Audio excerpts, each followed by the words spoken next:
Let me tell you, there are moments in life that slam into you so hard, you think you'll never stand up again, like the day your uniform hits the floor of a hangar and 200 people are waiting to see if you break.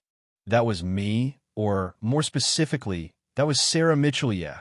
The same Sarah everyone assumed was just a math teacher with no history, living in a tiny apartment out by Phoenix where the dust gets in your teeth and the silence is heavy. People say they want to be invisible sometimes, but let me tell you, you don't know real invisibility until you're the quiet woman in Unit 312, grading algebra tests, running at 5:30 in the morning, so you don't have to make small talk, keeping the world out with white walls and a battered phone that never rings. Most folks thought I was just the ghost fitting, since my principal once said I was the most reliable teacher he'd ever had, never late, never sick, never drama, you know? And he never knew how true that was. Ghosts, though, have histories. Mine just happened to be buried under 10 years of keeping my head down, flying so far under the radar, not even the government could find me. But the thing about the past is it never really goes away. I saw this announcement one morning for a new civilian-to-military pilot program at Edwards Air Force Base, and for a split second, the thing inside me that used to come alive at 30,000 feet, the thing I thought I'd killed for good, started to stir. The application asked for flight hours, and sure, I wrote down 500 hours in a Cessna, which was true. Technically, left out the other 9,400 Raptors and a few airframes that don't officially exist. They almost tossed my file, just another daydreamer, right? Until my test scores landed on their desk. I walked into that classroom with my one old bag, parked my 10-year-old Honda next to a Porsche, and you could tell right away nobody there saw me as a threat.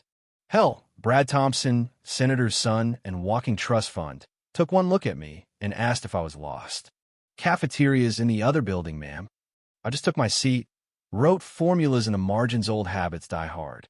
Truth is, once upon a time, I was the youngest pilot on the F-22 called Ghost, not because I was invisible, but because I just show up where you least expected, right behind you like a bad dream with afterburners. I had all the right numbers, all the right moves, top of the academy, languages, engineering degree, and, yeah, maybe a few quirks. That's the kind of thing that gets you noticed for better or worse. In the military, being talented is like bleeding in shark water. Some people, like Major Derek Colmamy's squadron commander, smelled blood the moment I outflew him in training. And from then on, it was sabotage, blocked meetings, aircraft maintenance delays, all the dirty tricks. Didn't matter. I flew circles around the politics until that night in Syria, when a set of coordinates handed to me put me right into an ambush. 3 MiGs in a sky full of missiles later, I was alive, the target wasn't, and Coleman had all the paperwork ready to paint me as reckless. He would have gotten away with it, too, if my little brother James hadn't gotten involved. He took my place on Coleman's next high-risk op in Afghanistan. Black Hawk Down, mechanical failure. And just like that, my world shrank to a graveside at Arlington and a handful of medals nobody wanted. I resigned the next day, hosted, literally. No press, no fanfare, just disappeared. Coleman kept climbing. I kept teaching. But the past circles back. I saw Coleman now, calling himself Colonel Harrison, was running the pilot program at Edwards. And I couldn't help myself. Maybe it was the memory of James, or maybe it was the part of me that couldn't stand the idea of him hurting anyone else.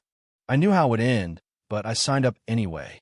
The hazing started early study groups that forgot to invite the women, instructors calling me out with impossible questions, mysterious failures in the flight simulators.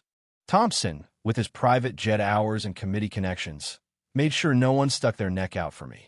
Even the women who'd started as friends drifted away. Survival instinct is stronger than sisterhood sometimes. Harrison piled on the public shaming. Every little mistake a reason to doubt my ability. Every success statistically impossible or unsafe. And let me tell you, there were moments I wanted to just walk away. But sometimes you hit this calm place like the eye of a storm where you stop fighting for yourself and just do the thing you know how to do. 12 weeks in, I led 3 of the weakest students in a formation, flight nerves shot, radio shaky, nobody expecting anything but a disaster. But when I spoke, they listened, and for 45 minutes we flew as one. The debrief wasn't just good. It was legendary. Our 4 planes moving like one living thing, outmaneuvering the best the program had. The next day, it was the same in combat. Sim Thompson's hotshots never saw it coming. Suddenly, people started asking questions, even the ones who used to laugh at me. That's when Harrison made his movie an all-hands meeting, 200 people watching as he read out accusations. Cheating, not a team player, irregularities, the works. He offered me a choice: take off my uniform and leave, or be dragged out in disgrace. I stood there, all eyes on me, feeling every weight from every day I'd spent hiding, and I took off my wings, laid them on the ground silent as a funeral. That night, I opened a box I'd kept sealed for a decade: medals, a letter from James, and a number from General Roberts, the one man who'd ever had my back. His notes said, "Some battles can't be won by walking away." So at midnight I called.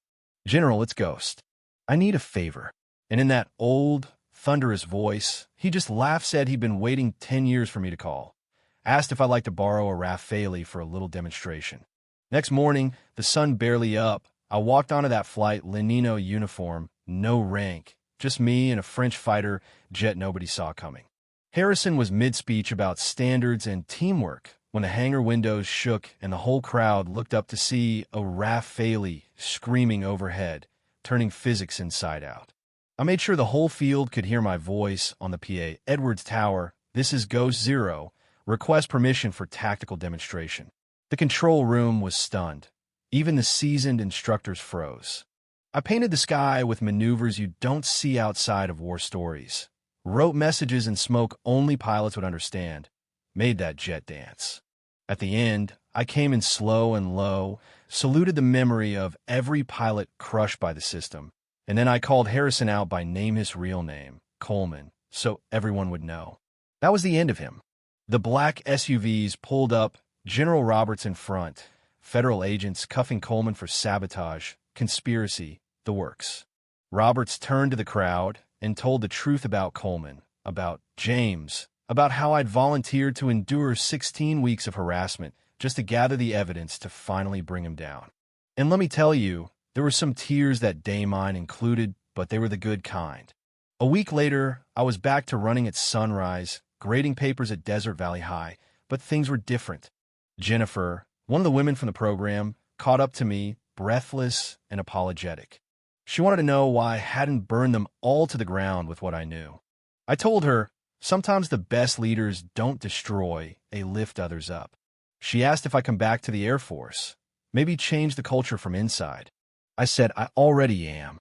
Every kid who learns to solve for X in my class learns they can solve for more than that. And every young woman who sees her teacher used to fly jets knows limits are self-imposed.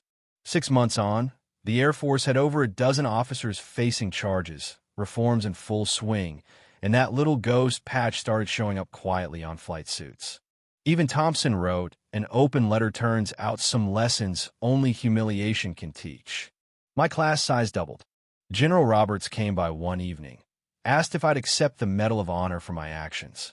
I turned him down. Medals are for folks who need them. I just wanted to keep teaching. He offered a compromise: come to the academy 2 weeks a year, teach leadership, not just tactics. I said yes. A year after the Rafale flight, Edwards dedicated a memorial to aviators lost not in combat, but to failed leadership. Me brother's name carved in granite. Jennifer, now an instructor herself, said she used my methods. And when a young lieutenant nervously asked if I was Ghost, I smiled and told her, I used to be, now I'm just a teacher. She said my flight showed her that belonging isn't about fitting in, but flying true.